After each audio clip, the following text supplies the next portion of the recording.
ছোটবেলা থেকেই আমার অনেক পেন্টিং করার শখ। আমি আমার চারপাশে যা দেখি সবকিছু পেন্টিংয়ের মাধ্যমে ফুটিয়ে তুলতে চাই। তবে আমার সৎ ভাই এটা হতে দিবে না। তখন তার সৎ ভাই তাকে বলে, তুমিও কি আমার সাথে এইভাবেই খেলবে, যেমনটা তোমার মা আমার বাবার সাথে করেছিল? তোমার মা আমার বাবাকে ফাঁসিয়ে বিয়ে করে আমার জীবন আর আমার মায়ের জীবন নষ্ট করেছে। তুমিও কি তেমনটা করতে চাও? তখন আমাদের নায়িকা বলে যে, না, আমি এইসব করতে চাই না, প্লিজ তুমি এইসব কথা বলো না, আমি এটা কোনোদিনও চাই না। ও, তুমি এমনটা চাও না? তুমি যদি এমনটা নাই চাও, তাহলে তোমার মা কেন আমার বাবার সাথে বিছানায় গেল, আর কেনই বা তাদের সাথে সম্পর্ক তৈরি হলো? প্লিজ বন্ধ করো, এইসব আমি শুনতে চাই না। কেন শুনতে চাও না? তুমিও কি আমার সাথে এমনটাই করতে চাও? আর তুমি তো এমনটা করলেই। আমরা লাভার ছিলাম, একে অপরকে পছন্দ করতাম, ভালোবাসতাম, আর এ থেকে তুমি আমাকে নিজের ভাই বানিয়ে দিলে, তাও সৎ ভাই। জিয়ান বলে, এতে আমার কোনো দোষ নেই ইউজিন। ইউজিন, সব তুমি করেছো। তুমি সব কিছু এখন আমার উপর চাপিয়ে দিতে পারো না। নিজে সব কিছু করে এখন আমাকে দোষ দিচ্ছ। ইউজিন বলে, ও আচ্ছা, তার মানে তোমার কি মনে হয় আমি সব কিছু করেছি, তাহলে আমিই সব কিছু ধ্বংস করব? জিয়ান তখন বলে, না, তুমি এসব করতে পারো না। সে তার কাগজগুলো ওঠানোর জন্য লাফ দেয়।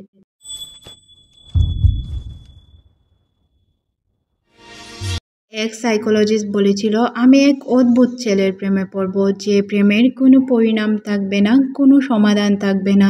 এমনটাই হলো। আমি নিজেও ভাবিনি যে আমি নিজের থেকে এত ছোট একটি ছেলের প্রেমে পড়ে যাব, আর সেটা যে তুমি হবে, এটাও আমি কখনো কল্পনাও করতে পারিনি।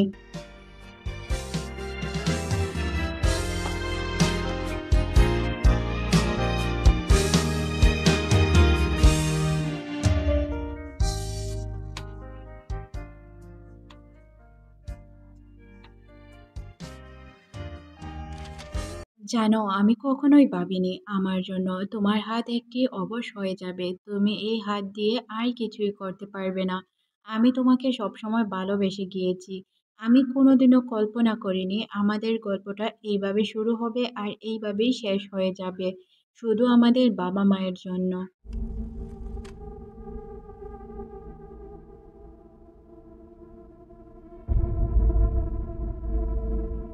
ইউজিন, তুমি এতটা খুশি কিভাবে থাকতে পারো বলো? আমাকে ছাড়া তুমি এত খুশি? আমি আমার হাত নষ্ট করে ফেলেছি, আমার বাবা মারা গিয়েছে, আমার কেউ নেই, আমি কিভাবে বাঁচবো? আর তুমি এখন সুন্দরভাবে জীবনযাপন করছো, এটা হতে পারে না।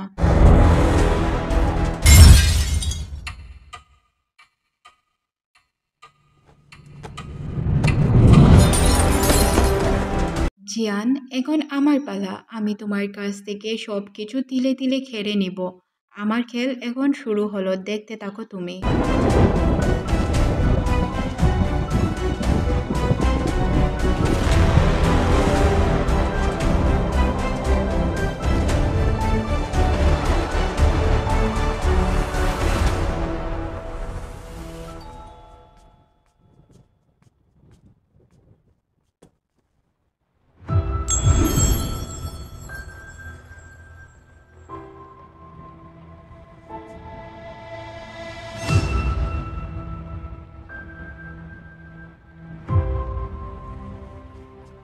ইউজিন, তুমি ফিরে এসেছো। কেন বলো তো? তুমি তো ফিরে আসার কথা না। কেন ফিরে এলে তুমি?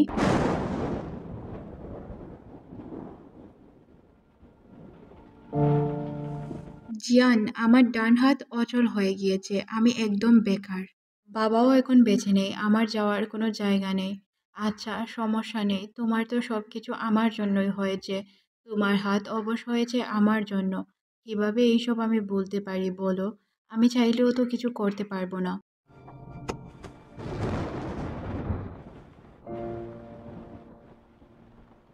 ইউজিন বলে, ও আচ্ছা, তুমি সত্য কথা বলছো? তোমার জন্য সব কিছু হয়েছে, এটা তুমি মেনে নিয়েছো? তখন জিয়ান বলে, হ্যাঁ, মেনে নেব না কেন? তুমি চাইলেই আমাদের কোম্পানি এখন আবার জয়েন করতে পারো, তুমি আমাকে হেল্প করতে পারো, আমরা একসাথে কাজ করব।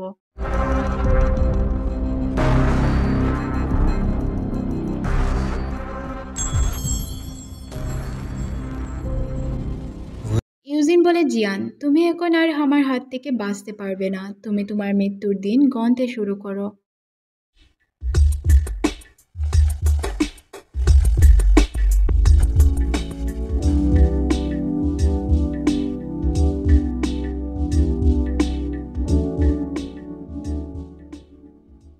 জিয়ান বলে, না, আমাকে নিজেকে কন্ট্রোল করতে হবে। এই স্বপ্নগুলো আমি আর দেখতে পারি না। কেন এই স্বপ্নগুলো আবার আসে?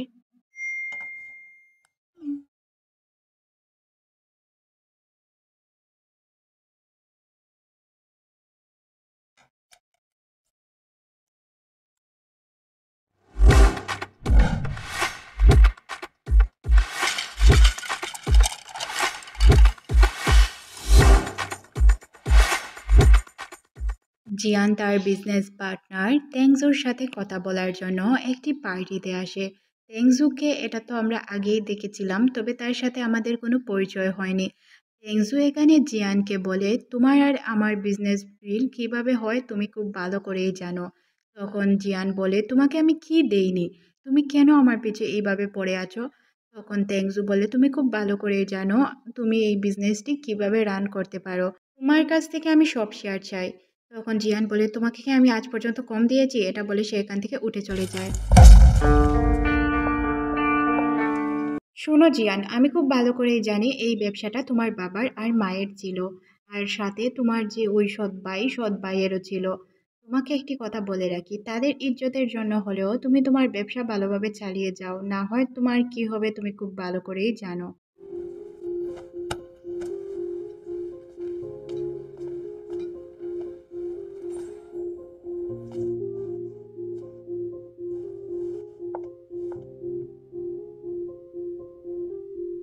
দুইজন যখন একটু অন্তরঙ্গ হতে যাবে তখনই এখানে ইউজিন চলে আসে। আর সে বলে, ও সরি, আমি হয়তো ভুল সময় এসেছি। ট্যাংজি বলে, হ্যাঁ তুমি ভুল সময় এসেছো। তখন ইউজিন বলে, আমাকে এতটাই ঘৃণা করো?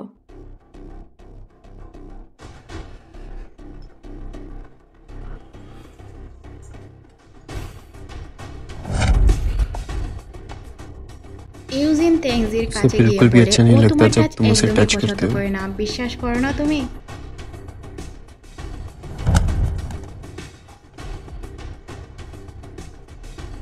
তারপর ইউজিন জিয়ানকে বলে, সিস্টার তাড়াতাড়ি বাসায় চলে আসবে, রাত অনেক হয়েছে, দেরি করার কোনো কারণ নেই। ইউজিন চলে যাওয়ার পর তেংজি জিয়ানকে বলে, চলো আমরা বিয়ে করে নিই, এতে আমাদের দুইজনের জন্যই অনেক উপকার হবে। তুমি খুব ভালো করেই জানো আমাদের দুই কোম্পানি একসাথে কাজ করছে, আর আমাদের দুই কোম্পানির শেয়ারের জন্য আমরা দুইজন যদি এক হয়ে যাই তাহলে আমাদের ব্যবসায় অন্য কেউ আর ঢুকতে পারবে না। তুমি খুব ভালো করেই জানো বিয়েটা আমাদের জন্য কতটা ইম্পর্ট্যান্ট।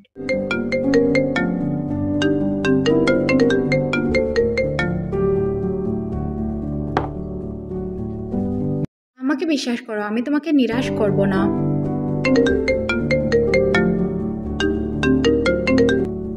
ইউজিন বলে, সিস্টার আমি ওয়াশরুমে আছি, তুমি তাড়াতাড়ি চলে আসো। এটা শুনে আমাদের জিয়ান দৌড়াতে শুরু করে, সে দৌড়ে ওয়াশরুমের কাছে চলে যায়।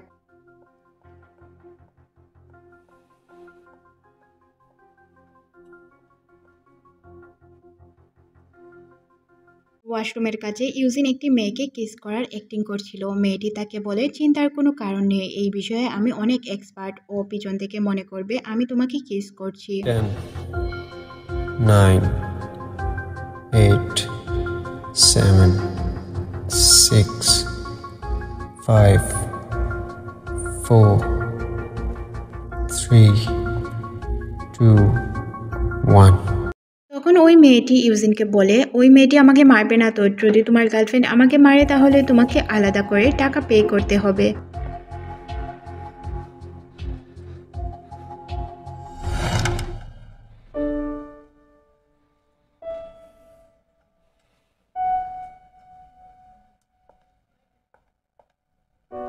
জিয়ান এইসব দেখে মন খারাপ করে, তাকে বলে এনজয় করো, এটা বলে সে এখান থেকে চলে যায়। তখন ওই মেয়েটি বলে, ও তো তোমার কোনো কেয়ারই করে না, তাহলে কেন তুমি এই নাটক করতে গেলে?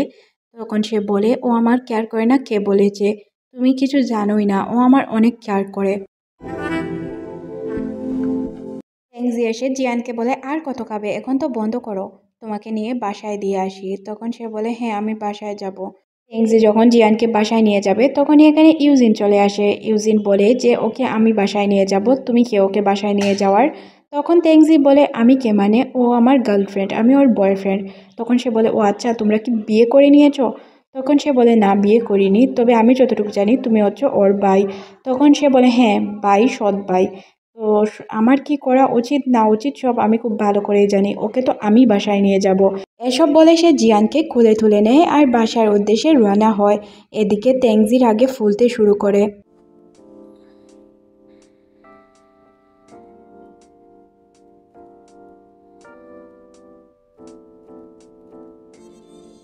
ইউজিন জিয়ানের কাছে গিয়ে তাকে সিস্টার বলে ডাকতে শুরু করে, কিন্তু সে সজাগ হয় না। তারপর সে বুঝতে পারে যে সে ঘুমিয়ে পড়েছে।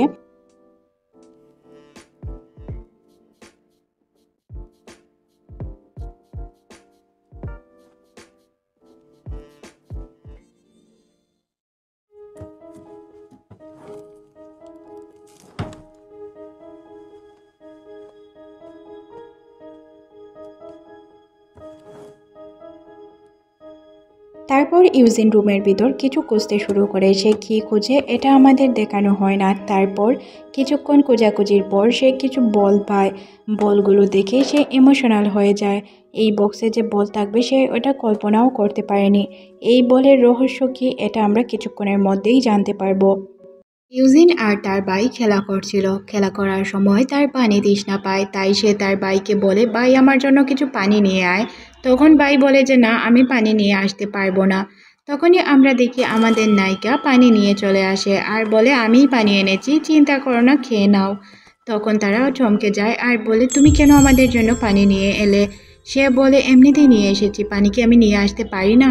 ইউজিন জিয়ানের দিকে অবাক দৃষ্টিতে তাকিয়ে থাকে, যেন সে তাকে অনেক দিন ধরে পছন্দ করে বা ভালোবাসে। তখনই তার বড় ভাই বলে যে, জিয়ান তুমি কি পানি আমার জন্য এনেছো? তখন সে বলে, না আমি তোমার জন্য পানি আনতে যাব কেন, আমি তো ওর জন্য পানি এনেছি। আর আমি এখানে ইউজিনের কাছে এসেছি ইউজিনের প্রয়োজনে। তখন সে বলে, ইউজিনের প্রয়োজনে? ইউজিনের কি হয়েছে আর ইউজিন তোমার কাছে কী বা করবে? তখন সে বলে, আমি ইউজিনকে পড়াবো। তখন ইউজিন বলে, তুমি কি আমাকে সত্যিই পছন্দ করো না? তাহলে এখানে কেন এসেছো?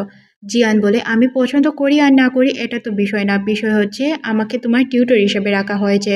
তখন সে বলে, আমি তোমার কাছে পড়তে চাই না, তুমি এখান থেকে চলে যাও।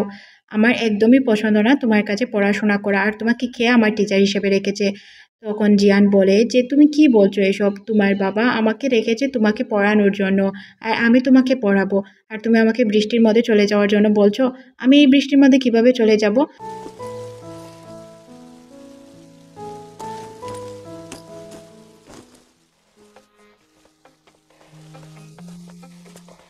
ইউজিন আর জিয়ান বৃষ্টিতে ভেজার জন্য তারা দুইজন বাইরে বেরিয়ে পড়ে। জিয়ান ইউজিনকে বলে, তুমি আমার স্টুডেন্ট, তোমাকে আমি পড়াবো, তার পরিবর্তে তুমি একটি কাজ করবে, আমাকে তোমার ক্রিকেট খেলা শেখাবে। তখন সে বলে, কিভাবে শেখাবো? তার জন্য তো তোমাকে বল কিনতে হবে।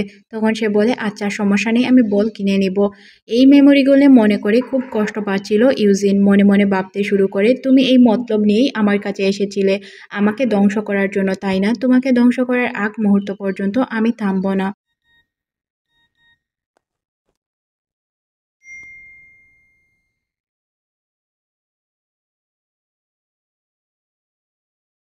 ইউজিন বলে, আমি খুব ভালো করেই জানি তুমি আমার বাবাকে মেরেছো।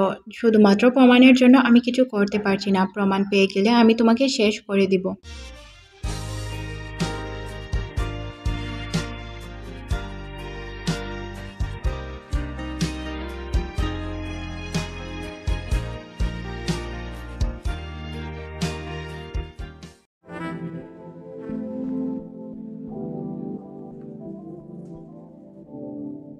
ইউজিন জিয়ানকে বলে, শুনো না, শুনো, কাল রাত। তখন জিয়ানের হুট করে ঘুম ভাঙে আর সে বলে, কাল রাত কিছুই হয়নি, আমাদের মধ্যে কিছু হয়নি কাল রাত, তুমি এখান থেকে এক্ষুনি চলে যাও। তোমার সাহস কিভাবে হয় আমার কাছে থাকার?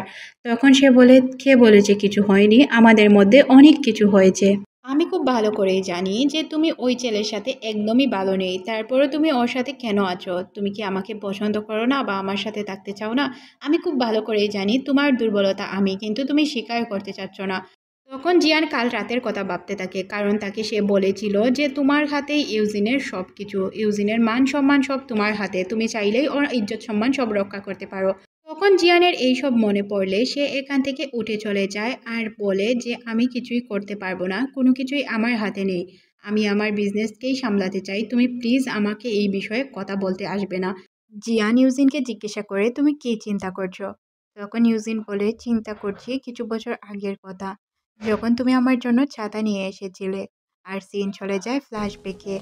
আমরা দেখতে পাই যে ইউজিন আর তার এক বন্ধু স্কুল থেকে বেরিয়েছে, কিন্তু তারা বাসায় যেতে পারছে না বৃষ্টির জন্য। ইউজিন তখন বলে, বৃষ্টি কখন থামবে আর বাসায় কখন যাব? তখন তার বন্ধু বলে, কেন, আমরা অপেক্ষা করতে পারি, কিছুক্ষণ পর বৃষ্টি থেমে যাবে, তখন আমরা চলে যাব। আজ আমার একটু তাড়াতাড়ি যেতে হবে, আমার তাড়া আছে, আমি আজ ডেটে যাব। তুই কি জিয়ানের সাথে ডেটে যাচ্ছিস? আমাদের ক্লাসে এতগুলো মেয়ে থাকতে তোর কেন জিয়ানকেই পছন্দ হলো? তখন সে বলে, কেন আমার জিহানকে পছন্দ হলো এটা আমি নিজেও জানি না, তবে তুই থাক, আমি যাচ্ছি। এটা বলে সে তার ব্যাগ নিয়ে দৌড়াতে শুরু করে।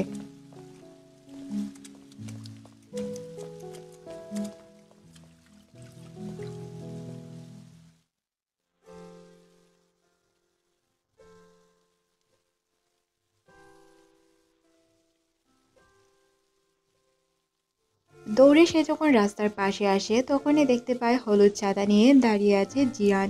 জিয়ানকে দেখে সে অনেক খুশি হয় আর বলে, আমি তো এখনই তোমার কাছে আসছিলাম, তুমি এই ছাতা নিয়ে আসতে গেলে কেন? তখন সে বলে, বৃষ্টি হচ্ছিল তো কি করব, ছাতা নিয়ে তো আসতেই হতো, তাই চলে এলাম। বৃষ্টিতে ভিজলে আমার কি এমন হয়ে যেত? কি হতো না মানে, যদি জ্বর হতো তাহলে আমাদের গেম মিস হয়ে যেত, তাই মনে করলাম ছাতা নিয়ে চলে আসি, বৃষ্টিতে না ভিজলে হয়তো তোমার জ্বরও হবে না। সিন বর্তমানে আসলে ইউজিন জিয়ানকে বলে, জিয়াও তোমাকে অনেক বেশি পছন্দ করতো। তখন জিয়ান বলে, সময়ের সাথে সবকিছুই পরিবর্তন হয়ে যায়, আর এখন জিয়ান আমাকে হয়তো ভুলেও গেছে। ইউজিন তখন জিয়ানের দিকে দুধ এগিয়ে দিয়ে বলে, এই নাও, দুধটা খেয়ে নাও, দুধটা খেলে তোমার ভালো লাগবে। জিয়ান দুধটি খেতে শুরু করে, আর জিয়ান যখন দুধ খাচ্ছিল, এখানে রহস্যময় একটি হাসি দেয় ইউজিন। ইউজিন দুধে ঘুমের ওষুধ মিশিয়ে রেখেছিল, তাই সে এই রহস্যময়ী হাসিটা দিচ্ছিল।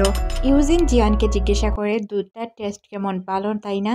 তখন ইউজিন কিছু না বলে দুধটি পান করতে শুরু করে। দুধ খাওয়ার সময় তার কিছু একটি মনে হতে থাকে। জিয়ানের মাথা ঘুরতে শুরু করে, সে খুব ভালোভাবেই বুঝতে পারছিল দুধের মধ্যে হয়তো কিছু একটা মিশানো আছে, তারপরও সে কিছু বলতে পারে না। এদিকে ইউজিনকে দেখানো হয় সে কাউকে ফোন করছিল। কল করে সে বলে, আমার বাসায় চলে আসো, তোমাকে কিছু দেখানোর আছে। জিয়ান বেহুশ হয়ে পড়ে যায়। ইউজিন তার কানে কানে বলে যে, আমি কখনোই পরিবর্তন হব না, আমার পরিবর্তন অসম্ভব, খারাপ লোক কখনোই পরিবর্তন হয় না। এইভাবেই সে কানে কানে কথাগুলো বলতে থাকে।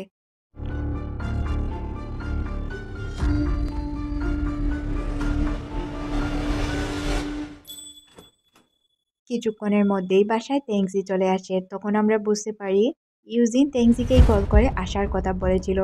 তেংজি ভিতরে আসার পর দেখতে পায় সবকিছু একদম অগোছালো। অগোছালো সবকিছু দেখে সে বুঝতে পারে এখানে কোনো একটি ঘটনা ঘটেছে, তবে ঘটনাটা কি সে এটা বুঝতে পারে না। বোঝার জন্য তাকে তো রুমের ভিতরে যেতে হবে। রুমের ভিতরে যাওয়ার আগেই তার মনে বাড়ি দিচ্ছিল হয়তো কিছু দুর্ঘটনা ঘটে রয়েছে। তারপর সে রুমের উদ্দেশ্যে রওনা হয়। রুমের ভিতর গিয়ে দেখতে পায় ইউজিন আর জিয়ান একই বিছানায় রয়েছে। ইউজিন তেংজিকে দেখে জিজ্ঞাসা করে, ও চলে এসেছো, তোমার অপেক্ষায় ছিলাম এতক্ষণ। তখন তেংজি বলে, আমি খুব ভালো করেই জানি এটা তোমার প্ল্যান। তুমি কি করছো এসব? তোমার মাথায় কি কমন সেন্সের অভাব রয়েছে? তোমার বোনের সাথে তুমি উল্টাপাল্টা করে একবারও চিন্তা করো না। তখন সে বলে, আমার বোনের খেয়াল আমি খুব ভালো করেই রাখতে পারবো, এই বিষয়ে তোমাকে চিন্তা করতে হবে না। আমি খুব ভালো করেই জানি আমার বোনের সাথে তুমি কেন আছো, শুধুমাত্র সম্পত্তির জন্য তুমি আছো, আর না হয় তোমাদের মধ্যে এমন কিছু রহস্য আছে যেটা কেউ জানে না। তেংজি, আমার বন্ধু, কি মনে করেছো আমি কিছুই বুঝতে পারবো না? আমি সব কিছুই বুঝতে পারি, কিন্তু আমি কিছু বলি না, এই জন্য তুমি মনে করেছো আমি কিছু বুঝতে পারি না। তখন তেংজি তাকে দেয়ালের সাথে লাগিয়ে বলে, তুমি কি বুঝতে পারছো? তোমার যা ভালো মনে হয় তাই চিন্তা করতে পারো, যা ভালো মনে হয় করতে পারো, এতে আমার কোনো প্রবলেম নেই বা কোনো মাথা ব্যথা নেই।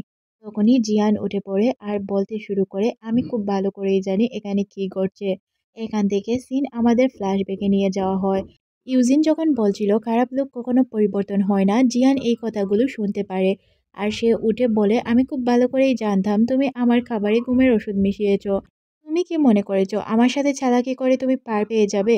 তুমি কি প্ল্যান করেছো তা আমি খুব ভালো করেই জানি। তখন ইউজিন বলে যে, আমি যা প্ল্যান করেছি তুমি যেহেতু জানো, তাহলে এবার আমার সঙ্গ দাও। আমি প্রমাণ করে দিব তেংজি ভালো ছেলে নয়। তেংজি যদি ভালো ছেলে হয় তুমি তাকে বিয়ে করতে পারো, আর যদি এটা প্রমাণ হয় তেংজি ভালো ছেলে নয়, তাহলে তুমি ওকে বিয়ে করতে পারবে না।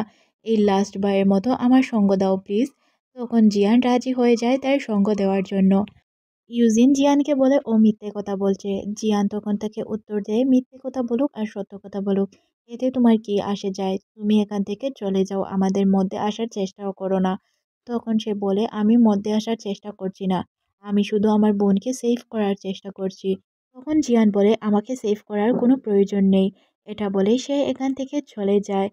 তারপর তেংজি ইউজিনকে দেখে হাসতে হাসতে চলে যায়। ইউজিনের এই বিষয়টা খুব খারাপ লাগে, তারপরও সে কিছু বলতে পারে না। কিছুক্ষণ পর তেংজি আর জিয়ান দেখা করে। তেংজি তাকে কিছু কথা বললে সে কোনো উত্তর দেয় না। তারপর তেংজি তার ফোনে থাকা একটি ভিডিও তাকে দেখায়। ভিডিওটি দেখানোর পর সে বলে, তুমি কি আমাকে বিয়ে করবে? তখন ইউজিন বলে যে বিয়ের বিষয়টা কেন বারবার আসছে, তুমি আমাকে কেন বিয়ে করতে চাও? তখন তেংজি বলে, আমি তোমাকে পছন্দ করি, একবার না বারবার বলেছি। সব বিষয় তো তুমি খুব সহজেই মেনে নাও, তাহলে এটা কেন মানতে পারো না? তখন জিয়ান তাকে বলে, আমার কিছু সময় প্রয়োজন, আমি সময় নিয়ে চিন্তা করে তোমাকে জানিয়ে দিব আমি বিয়ে করব কিনা। তখন তেংজি বলে, আমার হাতে তো এত সময় নেই, আমি তোমাকে এত সময় দিতে পারবো না। তখনই জিয়ানের ফোনে একটি কল আসে। কলটি করেছিল কোনো কোম্পানির ওনার। সে হয়তো কাউকে তদন্ত করার জন্য কিছু দিয়েছিল। তদন্ত করে মহিলাটি বলে যে, আমি তদন্ত করে দেখেছি ম্যাম, এটা খুব তাড়াতাড়ি সমাধান হয়ে যাবে, এই বিষয় নিয়ে আপনাকে চিন্তা করতে হবে না। রাতের বেলা জিয়ান বাসায় যাওয়ার জন্য রওনা হচ্ছিল। রাস্তা দিয়ে সে যখন হাঁটছিল তখন তার সামনে ইউজিন পড়ে। ইউজিনকে আসতে দেখে সে থেমে যায়। ইউজিন অনেকটাই রক্তাক্ত ছিল, তার পুরো মাথা দিয়ে রক্ত বেয়ে বেয়ে পড়ছিল। ইউজিনের এই অবস্থা দেখে জিয়ান ভয় পেয়ে যায়। তাই সে তার গালে হাত দিয়ে রক্তটা দেখার চেষ্টা করে। এখানে একে অপরের দিকে অবাক দৃষ্টিতে তাকিয়ে থাকে। জিয়ান কান্না করে দেয় ইউজিনের এই অবস্থা দেখে।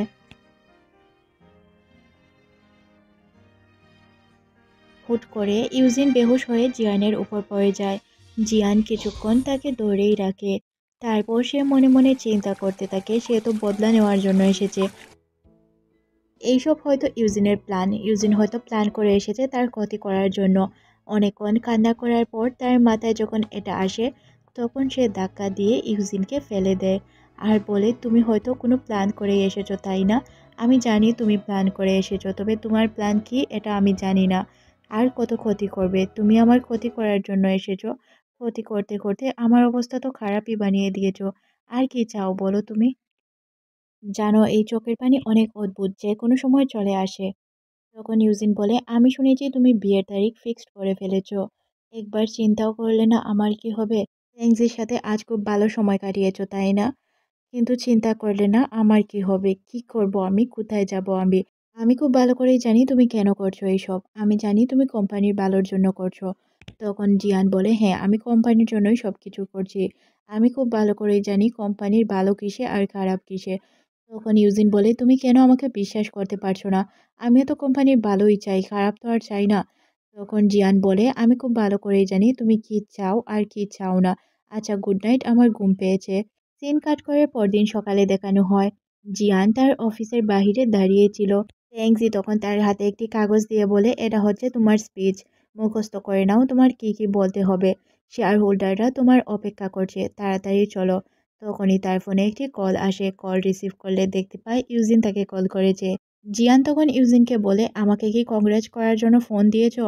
তখন ইউজিন ওপাশ থেকে বলে যে, হ্যাঁ, আমি তোমাকে মুবারকবাদ দেওয়ার জন্যই কল করেছি। তখন সে বলে, আচ্ছা, দেওয়া শেষ, ফোন রাখি।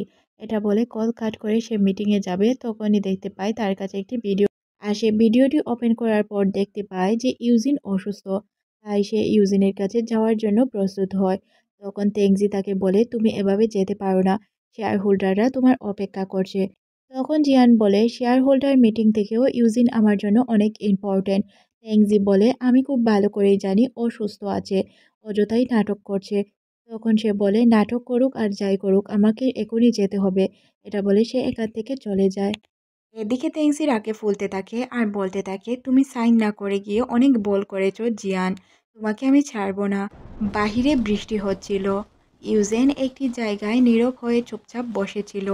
তার খুবই মন খারাপ, আর যেহেতু তার হাত আগে থেকেই ভাঙা ছিল, ভাঙা হাত নিয়ে সে বসে বসে কান্না করছিল। তখনই এখানে দৌড়ে চলে আসে জিয়ান। জিয়ান আসার পর তাকে জিজ্ঞাসা করে কি হয়েছে তোমার, এইভাবে বসে আছো কেন? তখন ইউজিন তার দিকে তাকিয়ে থাকে, তাছাড়া আর কিছু বলে না। জিয়ান বলে নাটক কম করো, তোমার এই নাটক আমার একদমই পছন্দ না। তখন ইউজিন বলে আমি নাটক করছি না, আমি শুধু এটা দেখতে চেয়েছিলাম যে তুমি আসো কিনা, আমাকে তুমি এখনো ভালোবাসো কিনা এটা জানার জন্যই আমি তোমাকে আসতে বলেছিলাম। হ্যাঁ, আমি প্রমাণ পেয়েছি তুমি আমাকে ভালোবাসো। তখন জিয়ান হাসতে শুরু করে আর বলে তুমি এই ভুল ধারণা থেকে বেরিয়ে আসো। একথা বলে জিয়ান চলে যেতে চাইলে ইউজিন তার হাত ধরে আটকায়, আর তার হাত যেহেতু ভাঙা ছিল তার হাত দিয়ে রক্ত পড়তে শুরু করে। জিয়ান বিষয়টি বুঝতে পারে আর তার হাত ধরে বলে যে কোথায় নিয়ে যেতে হবে। সে পাগল হয়ে যায় আর বলে চলো ডক্টরের কাছে যেতে হবে, না হয় তুমি সুস্থ হবে না। জিয়ান ইউজিনকে ধরে উঠিয়ে ডক্টরের কাছে নিয়ে যেতে চাইলে ইউজিন ডক্টরের কাছে যেতে চায় না। সে বলে আমি খুব ভালো করেই জানি যে তুমি আমাকে পছন্দ করো, তাহলে কেন স্বীকার করছো না? আর ওই ছেলেকে তুমি কেন বিয়ে করতে চাচ্ছ? ওকে প্লিজ বিয়ে করো না, বিজনেসের জন্যই হোক আর যে কোনো কারণেই হোক, আমি বলছি ওকে তুমি বিয়ে করবে না। ইউজিন জিয়ানের পায়ের দিকে তাকায় আর দেখতে পায় তার পায়ে ব্যথা লেগে রয়েছে, তাই সে এখানে ব্যান্ডেড করার চেষ্টা করে। আর তখন সে মনে মনে আমাদেরকে বলে বৃষ্টি কমে সূর্য ওঠার অপেক্ষায় আছি আমি, কখন যে আমাদের মধ্যে সব কিছু ঠিক হবে, কখন তুমি আমাকে কবুল করে নিবে এটা আমি নিজেও জানি না, তবে ওই দিনের অপেক্ষায় থাকবো। এটা বলে সে এখান থেকে চলে যায়। তারপর জিয়ানও এখান থেকে চলে যায়।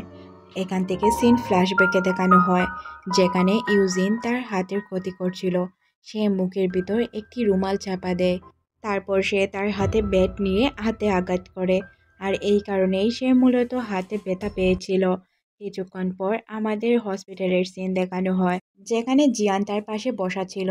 সে তার জন্য কমলা চিলছিল আর বসে বসে তার দেখাশোনা করছিল। হসপিটালে ইউজিনকে দেখার জন্য তেংজি চলে আসে। তেংজিকে দেখে ইউজিন উঠে বসে আর সে জিয়ানকে বলে আমাকে খাইয়ে দাও। তখন সে তাকে খাইয়ে দেওয়ার জন্য প্রস্তুত হয়। সবকিছু দূর থেকে তেংজি দাঁড়িয়ে দাঁড়িয়ে দেখছিল, বিষয়গুলো তার খুব খারাপ লাগে, তবে তার তো কিছু বলার ছিল না। কিছুক্ষণের মধ্যেই সে ভিতরে প্রবেশ করে। দূর থেকে দেখতে দেখতে বিরক্ত হয়ে সে যখন ভিতরে প্রবেশ করে তখন সে বলে তুমি তো নিজের হাত দিয়েই খেতে পারো, তোমার এক হাত ভেঙেছে, অন্য হাত তো সুস্থ আছে। আমার কি মনে হয় জানো, তোমার কোনো হাতে কোনো ক্ষতিই হয়নি, তুমি তো সুস্থই আছো, শুধুমাত্র নাটক করছো তাই না? আমি খুব ভালো করেই জানি তুমি নাটকগুলো কেন করছো।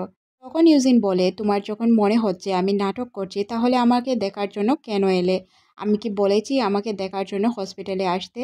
তখন তেংজি বলে আমি খুব ভালো করেই জানি তুমি নাটক করছো, এই নাটকগুলো বন্ধ করো, আমার বিয়ে ভাঙার জন্য তুমি নাটক করছো তাই না? তখন ইউজিন জিয়ানের দিকে তাকিয়ে বলে তোমার কি মনে হয় আমি তোমার বিয়ে ভাঙার জন্য নাটক করছি? তখন জিয়ান বলে যে না, আমার তেমনটা মনে হয় না। তারপর সে তেংজিকে এখান থেকে নিয়ে চলে যায়। বাহিরে নিয়ে জিয়ান বলে আমি খুব ভালো করেই জানি যে সে অভিনয় করছে। তেংজি বলে তুমি যেহেতু জানো ও অভিনয় করছে তাহলে তুমি কেন ওর সঙ্গ দিচ্ছ? তখন ইউজিন বলে ওর সঙ্গ আমাকে দিতেই হবে, আমি যদি ওর সঙ্গ না দিই তাহলে ও আরও অসুস্থ হয়ে পড়বে। কিছু বছর আগে যখন আমরা একসাথে পড়াশোনা করতাম সে ঠিক এমনটাই করেছিল, আমার কারণে তার হাত ভেঙে গিয়েছিল। এখন সে আবারও তার বাঁ হাতে ব্যথা পেয়েছে। তোমাকে বলে রাখি আমাদের বিয়েটা কিছুদিনের জন্য পিছিয়ে ফেলো, বিয়ে তো আমি তোমাকেই করব কিন্তু এখন না, কিছুদিন পর। একথা বলে জিয়ান এখান থেকে চলে যায়। ট্যাংজি কিছুটা বিব্রতিতে পড়ে যায়, সে কি করবে কিছু বুঝতে পারে না। তার রাগে ফসফস করা ছাড়া আর কোনো কাজই যেমন ছিল না। জিয়ান ইউজিনকে বলে আচ্ছা তুমি রেস্ট করো, আমি বাসায় যাচ্ছি, কাল সকালে তোমার সাথে দেখা হবে। তখন সে তার হাত ধরে আটকায় আর বলে তোমার না গেলে হয় না, হসপিটালে থেকে তুমি তো আমার দেখাশোনা করতেই পারো। তখন জিয়ান বলে তোমার জন্য আমি একজন ভালো সঙ্গী খুঁজে দিব। ইউজিন তাকে বলে আমার ভালো সঙ্গীর প্রয়োজন নেই, তোমার প্রয়োজন, তুমি আমার সাথে থাকো তাহলেই হবে। তখন সে বলে মনে রেখো আমরা সৎ ভাই বোন, তুমি যা করছো খুব ভুল করছো। তখন ইউজিন তাকে জিজ্ঞাসা করে তুমি কি আমার জন্য কিছুই ফিল করো না? তুমি খুব ভালো করেই জানো আগে আমরা রিলেশনে ছিলাম, তোমার মায়ের কারণে আমাদের এই অবস্থা হয়েছে। তখন জিয়ান বলে তোমার জন্য আমি কখনো কিছু ফিল করিনি আর কোনোদিন ফিল করবো না। ইউজিন বলে তুমি যদি এখান থেকে চলে যাও তাহলে আমি আমার হাতে আবারও ব্যথা দিয়ে দিব। তখন জিয়ান বলে আমি খুব ভালো করেই জানি তুমি এই কাজগুলো করবে। তখন ইউজিন বলে তুমি জেনে গিয়েছো যে আমি নিজের হাতে নিজে ব্যথা পেয়েছি। তখন জিয়ান বলে তোমার থেকে আমি তোমাকে খুব ভালো করেই জানি। একথা বলে ইউজিন এখান থেকে চলে যেতে চাইলে জিয়ান তাকে আটকায় আর বলে তোমাকে আজ আমি এখান থেকে যেতে দিব না।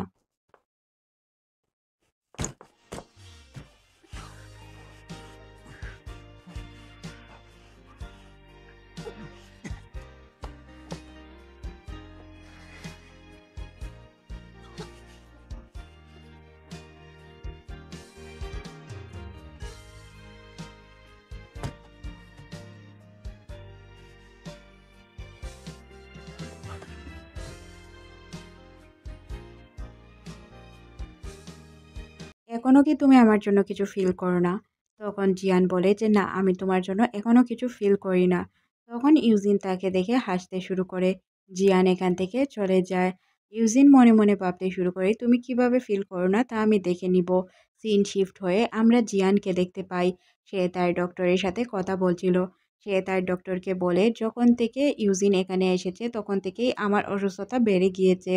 আমি নিজেকে কন্ট্রোল করতে পারছি না। এখন আমি কি করব বলেন? তখন ডক্টর তাকে বলে, সে তো তোমার ভাই। জিয়ান বলে, হ্যাঁ সে আমার ভাই, তবে আপন ভাই না, সৎ ভাই। আর তার সাথে আমার কোনো রক্তের সম্পর্ক নেই।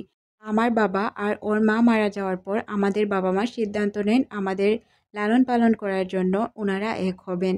তাই ওনাদের মধ্যে একটি সম্পর্ক তৈরি হয়ে যায় আর আমরা ভাই বোন হয়ে যাই। তখন ডক্টর তাকে বোঝানোর চেষ্টা করে, এইভাবে চলতে গেলে তুমি অসুস্থ হয়ে পড়বে, তোমার নিজের যত্ন নেওয়া উচিত। তাছাড়াও বাবা মারা যাওয়ার পর থেকে মা কাজের জন্য প্রায় বাহিরে থাকতো আর আমি বাসায় একা বসে থাকতাম। একা একা থাকতে থাকতে আমি বোর হতাম। তারপর থেকে আমি পেন্টিংয়ের দিকে মনোযোগ হই। স্কুলে থাকা অবস্থায় আমি পেন্টিং শুরু করি। তখন আমার মনের মধ্যে যা আসতো সব আমি আমার ছবিতে প্রকাশ করতাম। কাউকে বলতে না পারলেও আমি পেন্টিংয়ের মধ্যে সব কিছু প্রকাশ করে নিতাম। স্কুলে থাকা অবস্থায় ইউজিন আর জিয়ানের মধ্যে অনেক ভালো সম্পর্ক ছিল। জিয়ান একদিন রাস্তা দিয়ে হেঁটে যাচ্ছিল, ইউজিন তার পিছন থেকে আসে। জিয়ান তাকে জিজ্ঞাসা করে, তোমার ট্রেনিং এত তাড়াতাড়ি শেষ হয়ে গেল? তখন ইউজিন বলে, হ্যাঁ তাড়াতাড়ি শেষ হয়েছে। ইউজিন তখন তার ব্যাগ থেকে একটি ব্যাট বের করে দিয়ে বলে, এই ব্যাটটি তোমার পছন্দ ছিল তাই না? তখন জিয়ান বলে, হ্যাঁ। জিয়ান যখন ইউজিনকে ব্যাটটি দেয় তখন সে লক্ষ্য করে জিয়ানের জ্বর। তাই সে তাকে জিজ্ঞাসা করে, তোমার কি জ্বর হয়েছে? তখন সে ইউজিনকে কাঁধে করে তার বাসা পর্যন্ত পৌঁছে দেয়। তাদের মধ্যে এত ভালো সম্পর্ক ছিল যে তারা সব সময় একসাথেই থাকতো, একসাথে সময় কাটাতো। জিয়ান ইউজিনের পেন্টিংও তৈরি করে দিত। আচ্ছা, তুমি কি কারো পিকচার দেখে ড্রয়িং করতে পারো না? আমাকে অযথা কেন বসিয়ে রেখেছো? একটু সময় দাও প্লিজ, আমার কাজ একদমই শেষের দিকে। আচ্ছা তাহলে দেখাও আমাকে, দেখি কেমন হয়েছে। না না না না, তুমি আসবে না, দেখতে পারবে না তুমি। পরে আমি তোমাকে এক সময় দেখিয়ে দিব। এখন প্লিজ চলে যাও। তারা দুইজন এইভাবেই তাদের সময় পার করছিল। একসাথে স্কুলে যাওয়া, স্কুল থেকে একসাথে বাসায় ফেরা, একসাথে হাঁটতে হাঁটতে বন্ধুদের সাথে গল্প করা। এইভাবে তাদের সময়গুলো খুব সুন্দর যাচ্ছিল।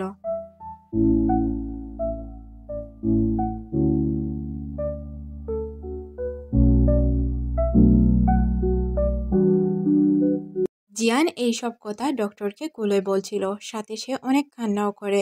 তখন ডক্টর জিয়ানকে বলে, তুমি তোমার ভাই ছাড়া অন্য কারো ছবি আঁকার চেষ্টা করো, দেখবে সব কিছু ধীরে ধীরে নর্মাল হয়ে যাবে। তখন ডক্টরের কথা শুনে জিয়ান এটাই মনে মনে চিন্তা করে, সে তার ভাইকে ছেড়ে অন্য কারো পিকচার আঁকতে শুরু করবে। এখানে এই সিনটি কাট করে দেওয়া হয়। জিয়ান বসে বসে কিছু একটা আঁকছিল। এখানে আমরা দেখতে পাই জিয়ান মূলত একটি ছেলেকে তার সামনে বসিয়ে রেখেছিল আর তার পিকচার আঁকার চেষ্টা করছিল। ছেলেটি তার সামনে বসে থাকা অবস্থায় তাকে বলে, আর কতক্ষণ এইভাবে বসে থাকতে হবে, তোমার কাজ কি শেষ হয়নি? তখন জিয়ান বলে যে না, আমার কাজ শেষ হয়নি, কিছুক্ষণ পরেই শেষ হয়ে যাবে। তখন ছেলেটি পেন্টিংটি দেখার জন্য এখান থেকে উঠে আর জিয়ানের সাথে সে কথা বলতে শুরু করে, বলে পেন্টিং তুমি পরে এঁকে নিও, আমাকে প্লিজ একটু সময় দাও। এখানে আমরা বুঝতে পারি ছেলেটি তার সাথে উল্টাপাল্টা কিছু করার চেষ্টা করছিল। তখনই এখানে ইউজিন চলে আসে। এইসব দেখে ইউজিনের খুবই খারাপ লাগে। সে ভিতরে এসে জিজ্ঞাসা করে, বাহ, তুমি এইসব শুরু করেছো ছেলেটিকে? তখন এখানে দুইজন কিছুটা অবাক হয়ে যায়। জিয়ান এখানে কি বলবে কিছুই বুঝতে পারে না। ইউজিনকে দেখে মনে হচ্ছিল সে এখন চাইলে কান্নাই করে দিতে পারবে, আর রাগে সে ফসফস করে ফুলছিল। ইউজিনের ভাড়া করা ছেলেটি তাকে বলে, তোমার বয়ফ্রেন্ড আছে, এতক্ষণ আমাকে তো বললে না। তখন সে বলে, বয়ফ্রেন্ড না, ও হচ্ছে আমার ভাই। তখন ছেলেটি বলে, ভাই বোনেরই এই অবস্থা? তখন ইউজিন তাকে বলে, এখান থেকে চলে যাবি নাকি তোকে মেরে মেরে এখান থেকে বের করে দিব। তখন ছেলেটি বলে, ও আচ্ছা, আমার সময় শেষ হয়েছে। 1 ঘন্টার জন্য তুমি আমাকে ভাড়া করে এনেছিলে, 1 ঘন্টা পূর্ণ হয়েছে, আমি চলে যাচ্ছি। জিয়ান তখন বলে ওঠে, চলে যাও এখান থেকে। ইউজিনও বলে, চলে যাও। জিয়ান তখন বলে, ইউজিন আমি তোমাকে চলে যাওয়ার জন্য বলছি। এই বিষয়টা ইউজিনের খুবই খারাপ লাগে। সে আর কি বলবে, এইভাবে তাকে অপমান করে কথা বলছে। তখন সে এখান থেকে বেরিয়ে যাওয়ার সিদ্ধান্ত নেয়। সে বাহিরে গিয়ে বসে থাকে আর চিন্তায় পড়ে যায় যে আসলে ভিতরে কি ঘটনা ঘটছে। সে ভিতরে কি ঘটনা ঘটছে এটা জানার চেষ্টা করে। এদিকে জিয়ান ছেলেটিকে বলছিল, আমি যেভাবে তোমাকে অ্যাক্টিং করার কথা বলবো ওইভাবে তুমি অ্যাক্টিংগুলো করতে পারবে? যদি তুমি এইভাবেই অ্যাক্টিংগুলো চালিয়ে যেতে পারো তাহলে আমি তোমাকে ডাবল টাকা দিব। তোমাকে আমি যত টাকা দিয়ে ভাড়া করে এনেছিলাম তার চেয়ে বেশি দেওয়ার চেষ্টা করব। অন্যদিকে আমরা ইউজিনকে দেখতে পাই, সে বাহির থেকে ভিতরে কি হচ্ছে এটা জানার চেষ্টা করছিল। আর তার রাগ এতটাই বেড়ে যায় যে সে দরজা খুলে ছেলেটিকে গিয়ে উড়াধুরা মারতে শুরু করে। জিয়ান তাকে অনেকবার আটকানোর চেষ্টা করে, বলে স্টপ ইউজিন, এভাবে মারা ঠিক না। ইউজিন তো কোনোভাবেই থামছিল না। সে অনেক চেষ্টা করার পর ইউজিন থেমে যায়। তারপর জিয়ান ওই ছেলেটিকে বলে, তোমার ম্যানেজারের মাধ্যমে আমি তোমাকে টাকা পাঠিয়ে দিব, এখান থেকে তুমি চলে যাও। তখন ওই অ্যাক্টরটি বলে, আচ্ছা এখন আমি চলে যাচ্ছি, আপনার যদি কোনো প্রয়োজন হয় তাহলে আমাকে ডাকতে পারেন, তবে আপনার বাইকে অবশ্যই সাথে নেবেন না। ইউজিন বিষয়গুলো খুব ভালোভাবেই এখন বুঝতে পারছিল। তারপর সে জিয়ানকে বলে, আচ্ছা জিয়ান সরি, আমি আসলে বুঝতে পারিনি ছেলেটি একজন অ্যাক্টর ছিল। জিয়ান তখন ইউজিনকে বলে, কেন তোমার মনে হয়নি ছেলেটি অ্যাক্টর, বা ছেলেটি অন্য কেউ হলে কি হতো? তুমি কেন আমাকে এত সন্দেহ করো, বারবার কেন এইভাবে প্রশ্ন করো? তোমার কি মনে হয় আমাকে, আমি একটি বাজে মেয়ে, নাকি অন্য কিছু, নাকি কিছু মনেই হয় না? তখন ইউজিন তাকে বলে, আচ্ছা আমার ভুল হয়েছে, প্লিজ আমাকে ক্ষমা করে দাও। তখন জিয়ান বলে, তোমাকে ক্ষমা করার মতো আমার কিছুই নেই, প্লিজ আমাকে এখান থেকে যেতে দাও। ইউজিন জিয়ানকে বলে, আমার কথাগুলো একবার শুনো, আমার একটা হাত অলরেডি আমি ভেঙে দিয়েছি, তুমি কি চাও আমার অন্য হাতটিও আমি ভেঙে ফেলি? যদি তুমি না চাও প্লিজ আমার কথাগুলো শুনো, আমি এখন তোমার কোনো কথাই শুনতে পারবো না, বাই।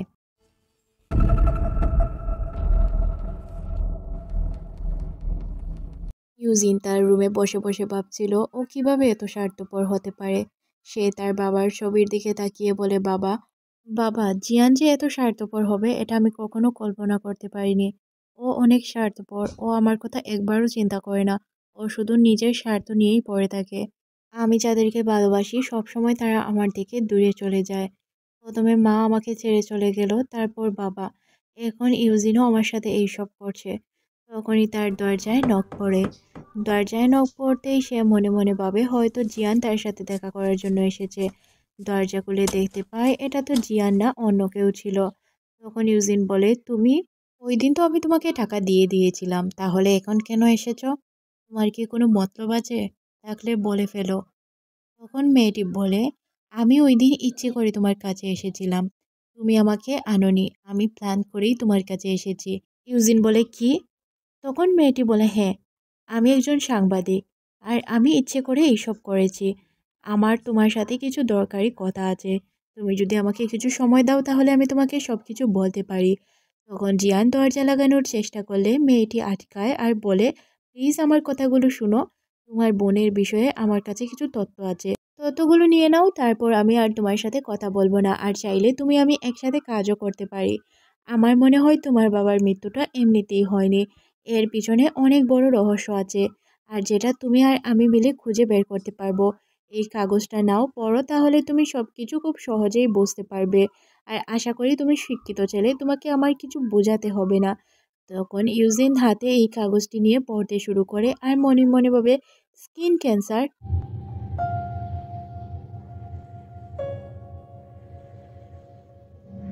কার স্কিন ক্যান্সার এটা আমাদের বলা হয় না, হয়তো পরবর্তীতে আমরা জানতে পারবো কার স্কিন ক্যান্সার হয়েছে।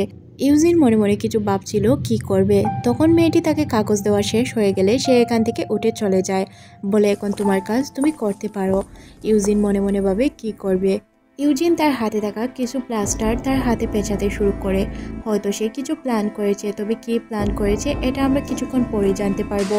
হাতের প্লাস্টারগুলো পেঁচিয়ে সে তার হাত ভাঙার অ্যাক্টিং করতে থাকে।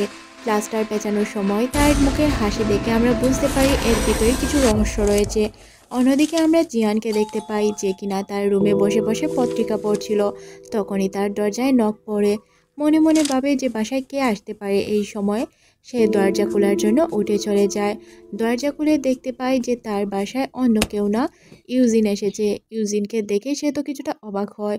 তখন ইউজিন বলে, এখন বিষয়টা অনেক সিরিয়াস, আমার হাতে অনেক ব্যথা পেয়েছি, আমার দেখাশোনা করার মতো কেউ নেই, তুমি খুব ভালো করেই জানো, তুমি প্লিজ কিছুদিন আমার দেখাশোনা করবে? জিয়ান এখানে কি বলবে, তার তো বলার কিছু ছিল না। এই সিনটি এখানেই কাট করে দেওয়া হয়। পরের সিনে আমরা দেখতে পারি আবারও দরজায় কেউ নক করেছে। দরজা খুলে দেয় ইউজিন। ইউজিন দরজা খুলে দেখতে পায় তেংজি এখানে এসেছে। তেংজি তাকে দেখে অবাক হয়ে বলে, তুমি এখানে কি করছো? তোমার কি নিজের কোনো বাসা নেই? বারবারই দেখি তুমি কারো না কারো বাসায় থাকো। ইউজিন তেংজিকে খুব সুন্দর করে বলে, হ্যালো দুলাভাই। ফেংজি বলে, হ্যালো শালা সাহেব। এখানে তখন জিয়ান চলে আসে আর বলে, ও আমার বাসায় কিছুদিন থাকবে, হাতে ব্যথা পেয়েছে, এই জন্য ওকে আমি আমার কাছেই রাখছি। তারপর তারা দুইজন এখান থেকে চলে যায়। দুইজন চলে যাওয়ার পর ইউজিন বাসায় একাই ছিল। বাসায় একা থাকা অবস্থায় সে মুসকে মুসকে হাসতে থাকে আর দৈনিক তার যে কাজগুলো করার ওইগুলোই করে। বাসায় তার সময় একদমই কাজ ছিল না। কিছুক্ষণ সে খাবার খাচ্ছিল, তারপর একটু এক্সারসাইজও করে নেয়। এই সিনটি এখানে কাট করে দেওয়া হয়। পরের সিনে আমরা জিয়ানকে দেখতে পাই, যে কিনা ঘুমিয়েছিল। ড্রামাতে নায়িকারা যখন ঘুমায় তাদেরকে কত সুন্দর দেখতে লাগে, আর আমরা যখন ঘুমাই তখন দেখতে একদম বাদরের মতোই লাগে। জিয়ান যখন ঘুমাচ্ছিল তখন ইউজিন তার কাছে আসে আর তার উপর খাতা জড়িয়ে দেয়, যেহেতু সে বাহিরে ঘুমিয়েছিল। তখনই জিয়ানের ঘুম ভেঙে যায়।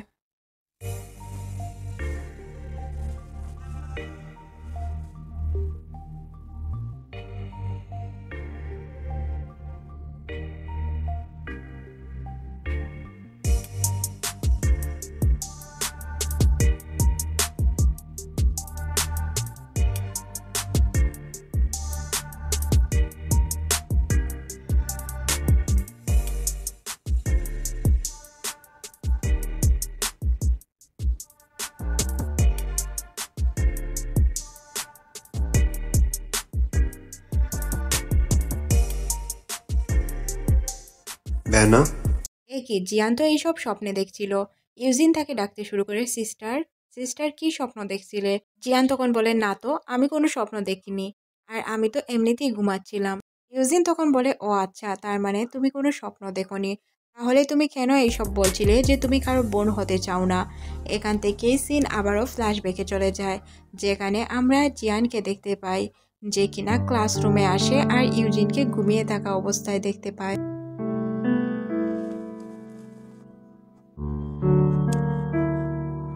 জিয়ান ক্লাসরুমে এসে দেখতে পায় ইউজিন শুয়ে রয়েছে। সে অবাক দৃষ্টিতে ইউজিনকে দেখতে থাকে আর ইউজিনকে বলতে থাকে, ঘুমালেও তোমাকে অনেক সুন্দর লাগে। সে তাকে উঠানোর চেষ্টা করলেও উঠাতে পারে না। তখনই জিয়ানের ফোনে SMS আসে। তার মা তাকে জিজ্ঞাসা করে, তুমি কেমন আছো? তাছাড়া তোমার ভাই কেমন আছে? তুমি ওর অনেক ভালোভাবে খেয়াল রাখবে, কারণ তোমার ও ভাই হয়। ছোট ভাইয়ের খেয়াল কিভাবে রাখতে হয় তুমি তো খুব ভালো করেই জানো। এই এসএমএসগুলো পড়ার পর জিয়ানের অনেক খারাপ লাগে, তবে তার কিছু করার ছিল না। যেহেতু ইউজিন তার ভাই, তাহলে তো তার খেয়াল রাখতেই হতো। তখন জিয়ান মনে মনে বলে, আমি তোমাকে ভাই হিসেবে মানতে চাই না। তুমি কেন আমার ভাই হতে গেলে? আমি কাউকে ভাই হিসেবে মানতে পারবো না। আসলে এইসব জিয়ান স্বপ্নে ভাবছিল। বাস্তবে ফেরার পর সে বলে, তেমন কিছু না। আমি তোমাকে ভাই হিসেবে মেনে নিয়েছি অনেক আগেই, তাহলে আমি মানতে পারবো না কেন? আচ্ছা, আমার ঘুমে ধরেছে, আমি চলে যাচ্ছি। তখন ইউজিন তাকে আটকে বলে, তুমি আমাকে কিছু হেল্প করতে পারবে? জিয়ান বলে, কেমন হেল্প? তখন সে বলে, সময় হলেই বলে দিব, তুমি ছাড়া আমাকে এই হেল্পটি কেউ করতে পারবে না। চলো প্লিজ, আমাকে একটু হেল্প করো। তখন জিয়ান বলে, অবশ্যই হেল্প করব, আচ্ছা চলো। ইউজিনের হাত ভাঙার কারণে সে এতদিন যাবৎ গোসল করতে পারছিল না। তাই সে জিয়ানকে বলে তাকে গোসল করিয়ে দেওয়ার জন্য। ইউজিন বলে, এইসব কাজ আমি করতে পারবো না। তখন জিয়ান বলে, তুমি না আমার বড় বোন, তাহলে বড় বোন হয়ে কেন তুমি আমাকে গোসল করিয়ে দিতে পারবে না? তখন জিয়ান বলে, আচ্ছা সমস্যা নেই, তুমি বসো, আমি দিচ্ছি। তারপর জিয়ান ইউজিনকে গোসলও করিয়ে দেয়।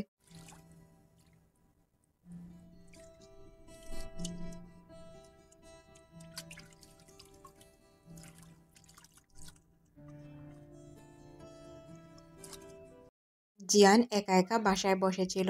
ইউজিন তার কাছে এসে তার উপর একটি শীতের কাপড় উড়িয়ে দেয়। বাহিরে এইভাবে ঠান্ডার মধ্যে বসে আছো, তোমার তো ঠান্ডা লেগে যাবে। তখন জিয়ান বলে যে, না, আমার ঠান্ডা লাগবে না। তখন ইউজিন বসে বসে কিছু চিন্তা করে। তখন জিয়ান তাকে বলে, কি বিষয় নিয়ে চিন্তা করছো? তখন ইউজিন বলে, অনেক বিষয় নিয়েই চিন্তা করছি। মনে আছে আজ থেকে কিছু বছর আগে যখন আমরা ছোট ছিলাম, স্কুলে পড়তাম, তখন আমাদের এইদিকে স্নো পড়ছিল। তখন তুমি আমার জন্য ছাতা নিয়ে এসেছিলে। তখন জিয়ান বলে যে, ভুল বলেছ, তুমি আমার জন্য ছাতা নিয়ে এসেছিলে ইউজিন। ইউজিন তখন বলে, তুমি না বলেছিলে আমাদের কোনো স্মৃতি তোমার মনে নেই? তাহলে এই কথাটা তুমি কিভাবে মনে করতে পারলে? জিয়ানও এইসব কথা নিয়ে ভাবে আর সিন চলে যায় ফ্ল্যাশব্যাকে, যেখানে আমরা জিয়ানকে দেখতে পাই। সে স্নোফল এনজয় করছিল। ঠান্ডার ভিতর স্নোফল পড়ছিল, সে এইগুলো এনজয় করছিল। তখনই পিছন থেকে ইউজিন চলে আসে ছাতা নিয়ে। ইউজিন ছাতা নিয়ে আসার কারণে জিয়ান বলে, তুমি আমার হলুদ ছাতাটাই নিয়ে এসেছো তাই না? ইউজিন বলে, তোমার ছাতাটা আমি অনেক যত্ন করে রেখেছি। জিয়ান বলে, আমি খুব ভালো করেই জানতাম তুমি ছাতাটা যত্ন করেই রাখবে।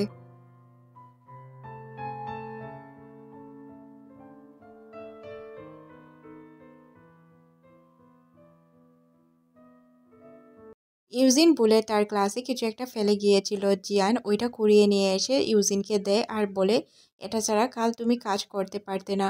তখন ইউজিন তাকে বলে, ধন্যবাদ আমাকে এটা ফিরিয়ে দেওয়ার জন্য। জিয়ান বলে, আমি খুব ভালো করেই জানি কাল তুমি অনেক ভালো করবে। মন দিয়ে কাজটি করো, তাহলে অনেক ভালো হবে। ইউজিন তখন বলে, আমি আমার বেস্টটা দেওয়ার চেষ্টা করব আর জিতেই ফিরবো, দেখে নিও তুমি।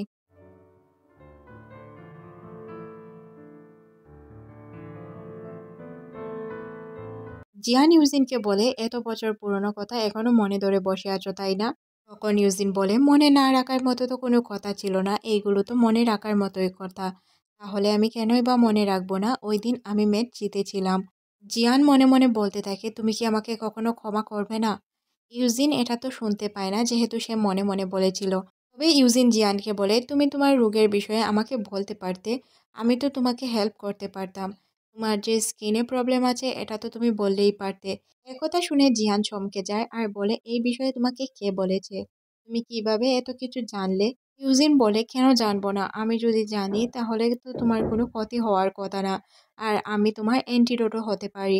তাহলে তুমি কেন আমার কাছ থেকে সবকিছু গোপন করে গেলে? আমি তো তোমাকে হেল্প করতে পারতাম এই রূপ থেকে বেরিয়ে আসতে। জিয়ান কোনো কথাই বলতে পারে না, সে শুধু কান্না করে যায়। ইউজিন তার চোখের পানি মুছে দিয়ে বলে, চিন্তার কোনো কারণ নেই, আমি আছি তোমার পাশে, কোনোদিনও তোমাকে কিছু হতে দিব না। মরার আগ মুহূর্ত পর্যন্ত তোমাকে আমি হেল্প করে যাব, তোমার পাশে থাকবো। এখানে একটি ইমোশনাল সিন তৈরি হয়ে যায়।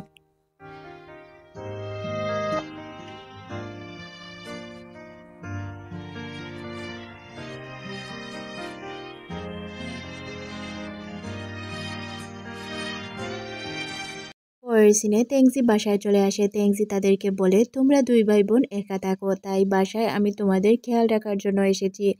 যেহেতু তোমার ভাই অসুস্থ তাই আমি এখানে এসেছি।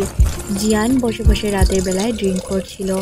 আমরা দেখতে পাই একই দুইজন একের পর এক কাপড় চোপড় খুলে চলে এসেছিল, তাও দুইজন খালি গায়ে ছিল। প্রথমে তো তেংজি আসে, কিছুক্ষণ পর ইউজিন চলে আসে। এদেরকে দেখে তো জিয়ানের অবস্থা খারাপ হয়ে যায়। জিয়ান কি বলবে কিছু বুঝতে পারে না। সে মনে মনে ভাবে, এদের কি মতলব, এরা কি প্ল্যান করে এখানে এসেছে। সে তাদেরকে বুঝতে দেয় না যে তাদেরকে দেখে সে ভয় পেয়েছে।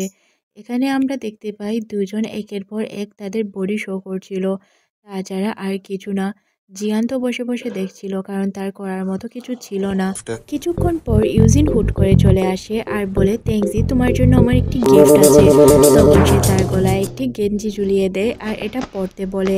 এটা দেখে জিয়ান কিছুটা চমকে যায়। তেংজিও লজ্জায় পড়ে টি শার্টটি পরতে বাধ্য হয়, কারণ তার তো এখানে কিছু করার ছিল না। অন্যদিকে জিয়ান ওঠে আর দুইজনের দিকেই তাকায়। দুইজনের দিকে তাকিয়ে সে মনে মনে ভাবতে শুরু করে। তাদেরকে দেখে জিয়ান মনে মনে ভাবে, হাই স্কুলে থাকতে তোমরা যেমন ছিলে আজ পর্যন্ত তেমনই আছো, একটুও পরিবর্তন হওনি। সিন চলে যায় ফ্ল্যাশব্যাকে। আমরা দেখতে পাই জিয়ান আর ইউজিন রাস্তা দিয়ে হাঁটছিল। তখন এখানে তেংজি চলে আসে। তেংজি তাদেরকে বলে, তোমরা কি গেম খেলতে যাবে না? তখন জিয়ান তাকে বলে, অবশ্যই যাব, যাব না কেন, আমরা তো স্কুলের উদ্দেশ্যেই রওনা হচ্ছিলাম। তখন তেংজি বলে, কোথায়, তোমাদের তো স্কুলের উদ্দেশ্যে রওনা হতে আমি দেখিনি। তাদের মধ্যে কিছুক্ষণ গুমসুটি ঝগড়া হতে শুরু করে। এইভাবেই মূলত তাদের বন্ধুদের দিন কাটছিল। সিন আবারও বর্তমানে চলে আসে।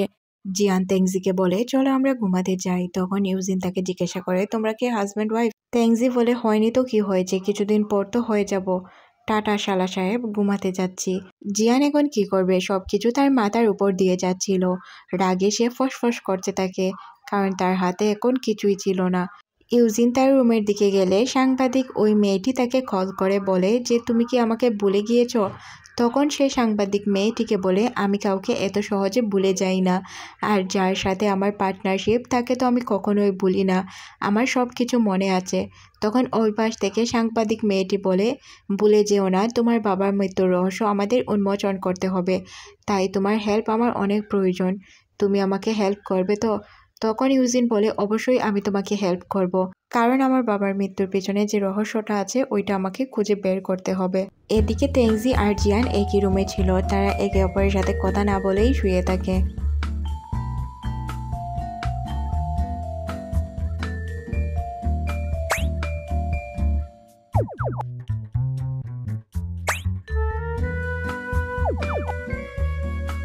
তেংজিন তার জায়গা থেকে একটু সরে এলে জিয়ান তাকে বলে তুমি তোমার লিমিট ক্রস করছো।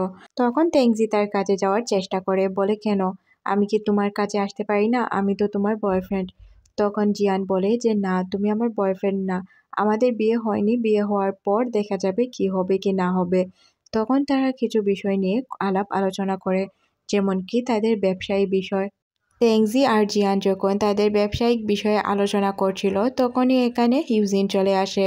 ইউজিন তাকে এসে বলে যে বোন, আমার না ঘুম আসছে না, চলো আমরা তিনজন মিলে একটি গেম খেলি। তখন জিয়ান বলে যে না, এখন গেম খেলার মুড নেই, গেম খেলা যাবে না।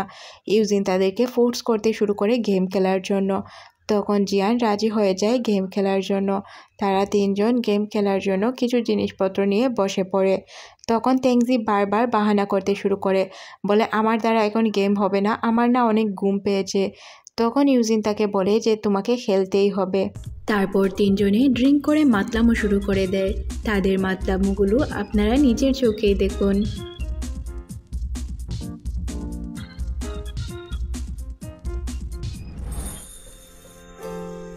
তিনজন ড্রিঙ্ক করে মাতাল হয়ে তাদের বালিশ চিরা, তাছাড়াও অনেক দুষ্টুমি করতে শুরু করে। তাদেরকে দেখে মনে হচ্ছিল তারা যে ড্রিঙ্ক করেছে ওইগুলো তাদের নেশায় পরিণত হয়েছে, আর এই জন্য তারা উল্টোপাল্টা কাজ করছে। এদিকে আমরা ইউজিনকে দেখতে পাই যে কিনা মাতলামো করতে করতে তেংজিকে গিয়ে জড়িয়ে ধরে। তেংজি বলে আরে বাবা, তুমি এসব কি করলে, ও শেষ পর্যন্ত আমার গলায় কেন ঝুলে পড়লে। তারপর তেংজি আর ইউজিনকে একই রুমে থাকতে দেওয়া হয়। ইউজিন অভিনয় করছিল যে তার নেশা চড়েছে।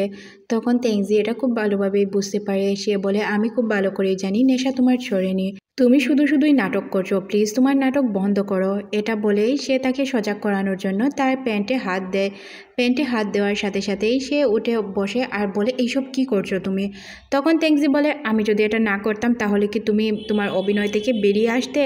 দেখো আমি খুব ভালো করেই জানি আমরা দুইজনই খুব বেশি পছন্দ করি জিয়ানকে, তবে জিতবো তো আমি। ইউজিন তখন বলে কনফিডেন্ট ভালো, ওভার কনফিডেন্ট কিন্তু ভালো না।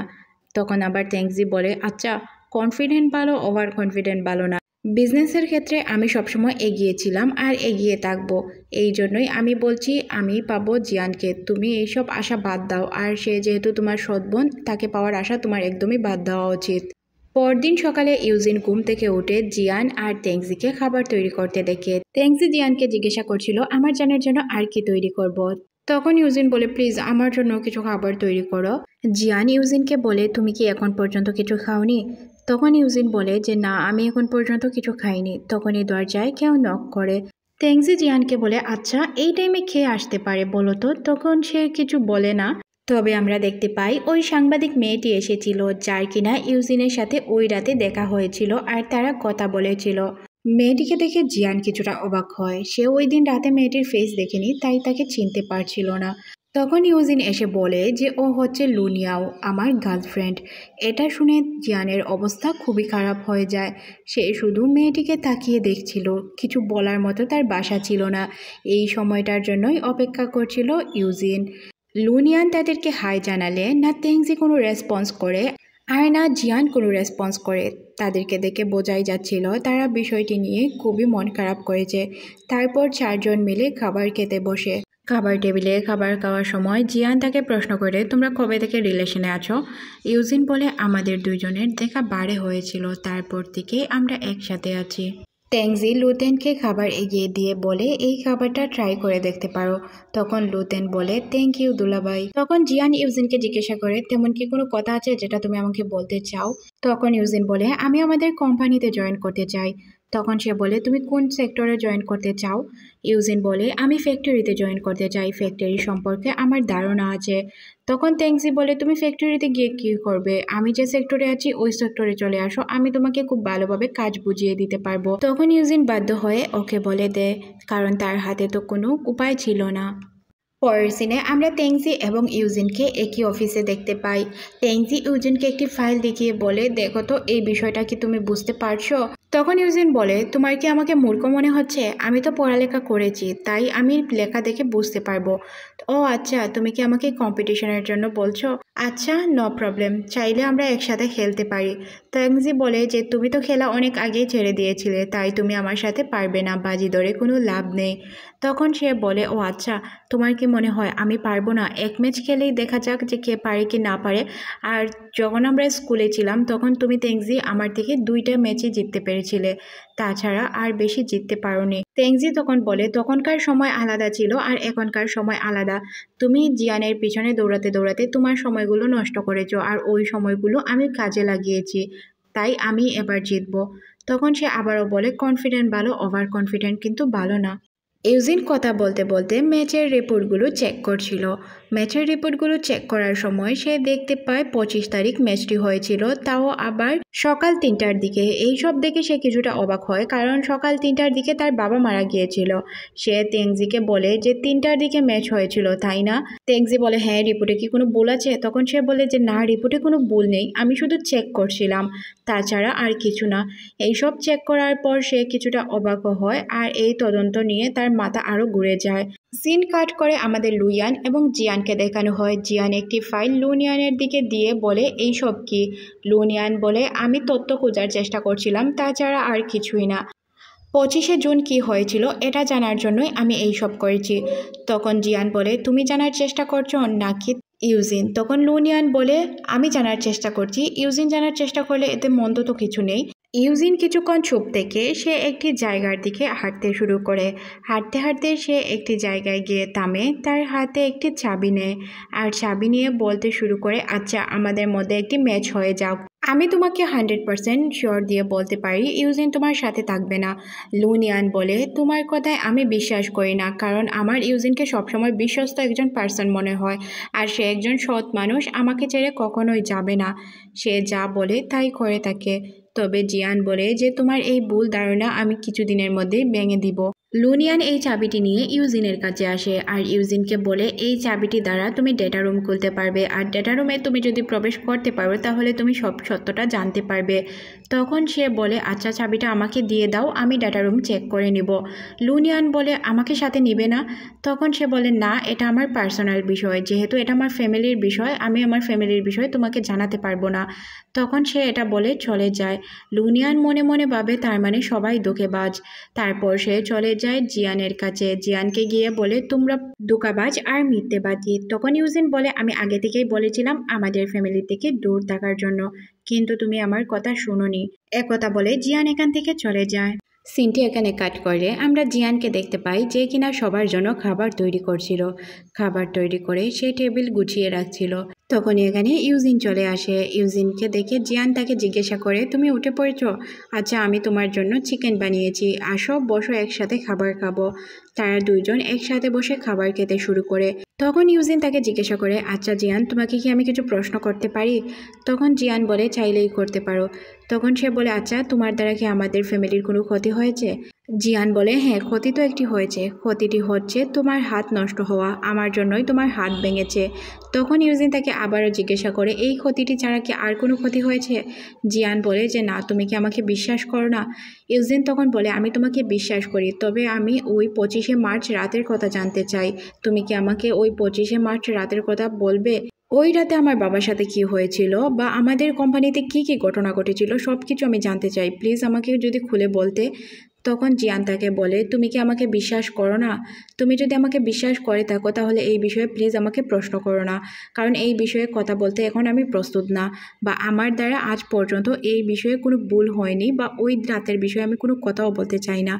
এইসব শুনে ইউজিন কিছুটা ঘাবড়ে যায়। তারপরও সে বলে, আমি তোমাকে বিশ্বাস করি, আচ্ছা বাদ দাও, আমি আর এই বিষয়ে কোনো কিছু তোমাকে জিজ্ঞাসা করব না। পরের সিন আমাদের অফিসের দেখানো হয়, যেখানে জিয়ানের কাছে দুইজন চলে আসে। জিয়ান বলে, তোমরা আবারও লড়াই করবে? তখন তারা দুইজনে বলে হ্যাঁ আমরা আবার লড়াই করব। ইউজিন বলে আমি জিতব। তখন তেংজি বলে আমি জিতব। তারা একে অপরের সাথে কম্পিটিশনের জন্য অনেকটাই প্রস্তুত ছিল। তখন জিয়ান বলে ইউজিন তোমার হাত ভাঙা, তুমি খেলতে পারবে না, তুমি প্লিজ পিছে সরে যাও। তখন ইউজিন বলে যে আমার যদি দুইটা হাতও ভাঙা হয় তারপরও আমি ম্যাচ জিততে পারবো। এখানে দুজনকেই কনফিডেন্ট দেখাচ্ছিল। তারা দুইজন কম্পিটিশনের জন্য তৈরি হয়ে যায়।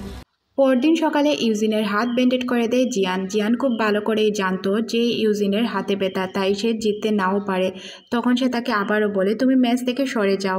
তখন ইউজিন বলে জিয়ান এটা আমার দ্বারা কখনোই সম্ভব না, আমি খেলবো, যদি হারি তাহলে তো হারলাম, আমি 3 বছরের জন্য এখান থেকে চলে যাব, আর যদি জিতি তাহলে তো তোমার বয়ফ্রেন্ড এখান থেকে চলে যেতে হবে। একথা বলে সে তার ব্যাগ নিয়ে মাঠের উদ্দেশ্যে রওনা হয়। দুইজনই চলে এসেছে। জিয়ান বাঁশিতে ফু দেয় আর তাদের দুইজনের ম্যাচ অলরেডি শুরু হয়ে যায়। দুইজন তো তুমুলভাবে খেলছিল।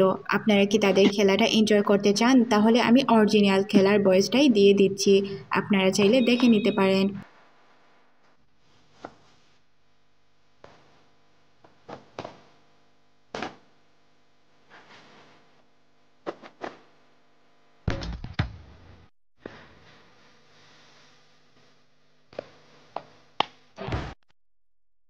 শেষ পর্যন্ত ইউজিন ম্যাচটি জিতে যায় আর তেংজি হেরে যায়। ইউজিন অনেক খুশি ছিল কারণ সে জেতার জন্য অনেক কষ্ট করেছে তার হাত ভাঙা নিয়ে। এখানে তেংজির মন অনেক খারাপ হয়ে যায়, সে কিভাবে হেরে গেল।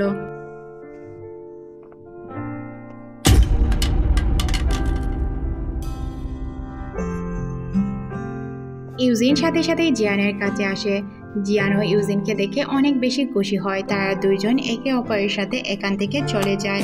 অন্যদিকে আমরা তেংজিকে দেখতে পাই যে কিনা একা দাঁড়িয়েছিল। তখনই দাঁড়াদাঁড়ু লুইয়ান চলে আসে আর তাকে একটি পানির বোতল এগিয়ে দেয়। তখন আমরা দেখতে পাই তারা দুইজন একে অপরের দিকে অবাক দৃষ্টিতে তাকিয়েছিল। লুইয়ানের তাকানো দেখে আমার কিছুটা সন্দেহ হয়। তখন আমরা দেখতে পাই সিন চলে যায় ফ্ল্যাশব্যাকে। স্কুল লাইফ থেকেই তারা একে অপরকে চিনত।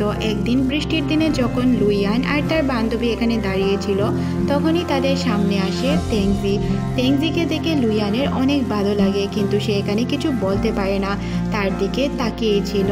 একে অপরের দিকে তাকায়, কিন্তু তাদের মধ্যে তখন আর কোনো কিছুই তৈরি হয়নি। লুইয়ানের তাকানো দেখে আপনাদের কি মনে হচ্ছে? আমার তো মনে হচ্ছে লুইয়ান তেংজিকেই পছন্দ করতো, এই জন্যই সে হয়তো জিয়ানের সাথে বন্ধুত্ব করে তাদের বাসায় এসেছিল। সিন আবারও বর্তমানে চলে আসে। তেংজি এখান থেকে চলে যায়। লুইয়ানের সাথে সে কোনো কথাই বলে না। তেংজি চলে যাওয়ার পর মিংয়াং তার ব্যাগটি নিয়ে তার কাছে চলে যায়। তখন সে তাকে জিজ্ঞাসা করে তুমি এখানে কেন এসেছো? তখন মিংয়ান বলে আমরা কি এক হতে পারি না? আমি তোমাকে অনেক পছন্দ করি, অনেক বছর ধরেই পছন্দ করি, তুমি খুব ভালো করেই জানো। তেংজি তখন বলে এটা কখনোই সম্ভব না। এটা বলে সে এখান থেকে চলে যায়। মিংয়ান দেখতে পায় সে তার একটি ঘড়ি ফেলে রেখেছে। সে এই ঘড়িটি তার হাতে নেয়।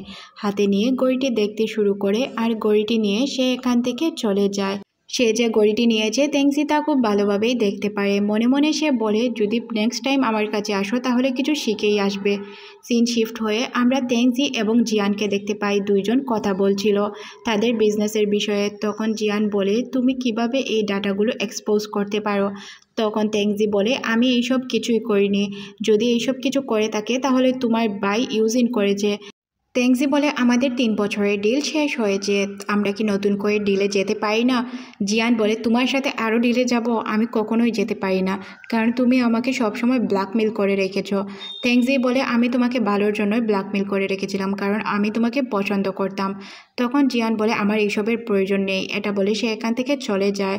অন্যদিকে আমরা লু এবং ইউজিনকে দেখতে পাই আর সিন চলে যায় ফ্ল্যাশব্যাকে। যখন লু কথা বলছিল জিয়ানের সাথে, লু জিয়ানকে বলেছিল যে তোমরা সবাই ধোঁকাবাজ, আর জিয়ান তাকে বলেছিল আমাদের ফ্যামিলি থেকে দূর থাকো। এইসব মূলত নাটক ছিল। লু আর ইউজিন খুব ভালো করেই জানতো যে জিয়ান তাদেরকে চাইলেও সঠিক চাবি দিবে না। কিছুক্ষণ পরেই এখানে আমরা ইউজিনকে দেখতে পাই। ইউজিন আসে আর লুকে বলে যে আমি খুব ভালো করেই জানতাম যে আমাদের সঠিক চাবি দিবে না। লু বলে তোমার সাথে আমি অনেক বছর ধরে কাজ করছি, তাছাড়া আমি তোমাকে অনেক বিশ্বাস করি। ইউজিন বলে আমি খুব ভালো করেই জানি তুমি আমাকে বিশ্বাস করো, তবে হ্যাঁ এই চাবি কাজে না হলেও আমি একটি পাসওয়ার্ড এনেছিলাম, এই পাসওয়ার্ডটা আমরা ট্রাই করে দেখতে পারি। তারপর তারা দুজন পাসওয়ার্ডটি চেক করে দেখতে পায় এটাতে ডাবল পাসওয়ার্ড লাগানো রয়েছে। তখন ইউজিন বলে এটাতে কাজ হবে না লু, আমি তোমাকে খুব ভালোভাবেই চিনি আর বিশ্বাসও করি। লু বলে তুমি ট্রাই করে দেখো, কারণ তোমার তো আমার উপর ভরসা না থাকতে পারে। তখন ইউজিন এখান থেকে চলে যায় আর লু একা দাঁড়িয়ে দাঁড়িয়ে ভাবতে শুরু করে যে সে কী করবে। তখনই তার কাছে একটি SMS আসে যে ওই রাতের বিষয়ে আমি তোমাকে কিছু কথা বলতে চাই যেগুলো জানা অনেক প্রয়োজন। ওই রাতে জিয়ান আর ইউজিনের বাবার ঝগড়া হয়েছিল। তখন লু মনে মনে ভাবে এই বিষয়টা আমাকে জানতেই হবে, যে কোনো বিনিময়ে আমি তদন্ত করব এই জানার জন্য। সিন কাট করে আমাদের ইউজিনকে দেখানো হয় সে একটি ফাঁকা জায়গায় একা দাঁড়িয়েছিল, হয়তো সে কোনো বিষয় নিয়ে চিন্তা করছিল। তখনই তার অ্যাসিস্ট্যান্ট তার কাছে আসে বলে যে ম্যাম, আপনাদের ডিল শেষ হয়েছে আর আপনাদের ব্রেকআপের বিষয়টা পুরো দুনিয়া ভাইরাল হয়ে গিয়েছে, সবাই আপনাকে নিয়ে উল্টাপাল্টা মন্তব্য করছে। তখন জিয়ান বলে যে এই বিষয়ে কি আমাদের কোনো ক্ষতি হবে? তখন তার ম্যানেজার বলে ক্ষতি তো হবে 100%, এমনও হতে পারে যে আপনাকে এই কোম্পানি থেকে বের করে দেওয়া হতে পারে যেহেতু আপনি আপনার পার্টনারের সাথে বেইমানি করেছেন। তখন জিয়ান বলে আমি তো ওর সাথে বেইমানি করিনি, আমাদের বনিবনাত হয়নি বলে আমি ওকে ছেড়ে দিয়েছি। তখন সে বলে যে আমাদের দেশের কোম্পানিগুলো যারা চালায় তারা এই নিয়ম চালু করেছে যে যারা তাদের পার্টনারের সাথে এইভাবে ব্রেকআপ করে নেবে তাদেরকে কোম্পানি থেকে বের করে দেওয়া হবে। জিয়ান এই বিষয়টি নিয়ে খুব দুশ্চিন্তায় পড়ে যায়। তখনই এখানে ইউজিন চলে আসে। ইউজিন বলে এই বিষয়ে তোমাকে চিন্তা করতে হবে না, সব কিছুর সমাধান আমার কাছে আছে, আমি চাইলেই তোমাকে হেল্প করতে পারি। তখন সে তাকে জিজ্ঞাসা করে কিভাবে হেল্প করবে। তখন ইউজিন বলে ও তোমার প্রশংসা করেছে যে কিনা পুরো কোম্পানিগুলো চালিয়ে থাকে। তখন জিয়ান তাকে প্রশ্ন করে এসব কিভাবে হলো, আমাকে সব কিছু খুলে বলো। তখন ইউজিন বলে ওই লোকটির সাথে আমি 3 বছর একসাথে কাজ করে এসেছি, তাছাড়া আমরা একসাথে ট্রেনিং প্রাপ্ত, তাই উনি আমাকে যে কোনো বিষয়ে হেল্প করতে পারে। তখন জিয়ান ইউজিনকে জিজ্ঞাসা করে ওই দিন যে আমরা কথা বলেছিলাম যে আমাদের যে এইসব প্ল্যান ছিল তুমি কি সব কিছু জানতে? তখন ইউজিন বলে যে অবশ্যই আমি জানতাম, আড়াল থেকে আমি সব কিছু শুনেছি। তখন ইউজিন আর জিয়ান তাদের দুজনেরই রহস্যগুলো ফাঁস করে দেয় যে তারা কোন বিষয়ে কিভাবে তদন্ত করেছিল। তারপর তাদের মধ্যে আমরা দেখতে পাই একটি আন্ডারস্ট্যান্ডিং সম্পর্ক তৈরি হয়ে যায় আর দুইজন কোথায় যাওয়ার প্ল্যান করে আর হাত ধরে তারা দুইজন কোথাও যাওয়ার উদ্দেশ্যে রওনা হয়।